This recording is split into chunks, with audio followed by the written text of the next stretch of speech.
Hi hello friends, இன்றைக்கி key rice தான் பண்ணியிருந்தேன் லஞ்சுக்கு. அது கூட வந்துட்டு சோயா சங்க்ஸ் போட்டு ஒரு சின்ன கிரேவி மாதிரி பண்ணியிருந்தேன். இது கூட நீங்கள் மட்டன் இல்லைனா சிக்கன் கிரேவி வச்சு சாப்பிட்டாலும் சூப்பராக இருக்கும். ஃபஸ்ட்டு வந்துட்டு இதில் நம்ம ஆயில் வேறு எதுவும் ஆட் பண்ணக்கூடாது, கீ மட்டும் ஆட் பண்ணணும். நான் வந்து 1 கிளாஸ் அரிசிக்கு 4 tablespoon oil ghee add பண்ணிக்கிட்டேன்.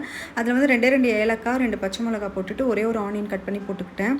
இவ்வளோ தான், இதுக்கு ரொம்ப நம்ம எக்ஸ்ட்ராலாம் ஆட் பண்ண வேணாம். அதில் வந்துட்டு புதினாவும் கொத்தமல்லியும் லைட்டாக ஒரு கொஞ்சமாக, அதுவுமே ஒரு ஒரு ஒரு டேபிள் ஸ்பூன் இருந்தால் போதும். ஏன்னா இது 1 கிளாஸ் அரிசின்றதுனால. அதுக்கப்புறம் ஒரே ஒரு டேபிள் ஸ்பூன் இஞ்சி பூண்டு போட்டுட்டு நல்லா வதக்கிக்குவாங்க. இதுலேயே வந்து கேஷ்யூ நட்டும் போட்டு நல்லா வதக்கிக்கோங்க. அதுக்கப்புறம் நான் 1 கிளாஸ் அரிசிக்கு வந்து 2 கிளாஸ் தண்ணி வச்சேன். ஏன்னா இது ப்ரெஷரில் தான் நான் பண்ண போகிறேன். அதுக்கப்புறம் தேவையான அளவு சால்ட் போட்டுட்டு அரிசியை வந்து நல்லா ஒரு 1/2 அன் ஹவர் ஊற வச்சுருந்தேன். அதையும் வந்து இதில் ஆட் பண்ணிவிட்டு 3 விசில் வந்து வச்சுக்கிட்டேன். அதுக்கப்புறம் வந்து 3 விசிலுக்கு அப்புறம் நீங்கள் அந்த தம்மெல்லாம் கம்ப்ளீட்டாக இறங்கினதுக்கப்புறம் ஓப்பன் பண்ணி பார்த்தீங்கன்னா நல்லா பளபளன்னு அடியில் வந்து ஒட்டாமல் நல்ல ஒரு